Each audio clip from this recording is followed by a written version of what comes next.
Pemirsa, Badan POM Kota Palembang kembali menemukan jamu ilegal yang dijual pedagang di sejumlah pasar tradisional. Warga dihimbau mewaspadai jamu ilegal yang marak beredar karena dikhawatirkan berbahaya bagi kesehatan.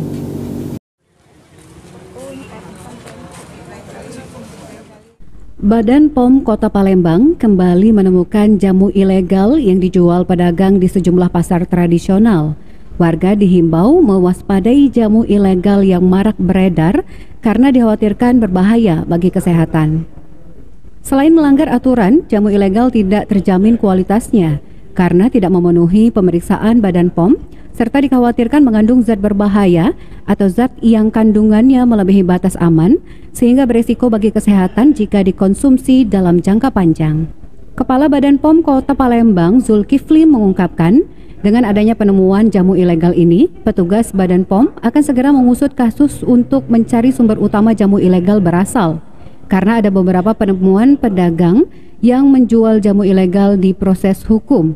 Sehingga kedepannya Badan POM akan rutin melakukan sidak pedagang yang menjual jamu ilegal. Ya, ini kan sering main kucing-kucing ya. Kita juga banyak, kita temukan di lapangan juga banyak. Kita sekarang mencari di mana sumber utamanya, ya. Ini kita telusuri. Nah, karena jamu-jamu ini juga sudah kita proses hukum juga ada, ya. Nah, ini kan ketika agak tenang dikit dia jual lagi, ini harus secara rutin kita lakukan.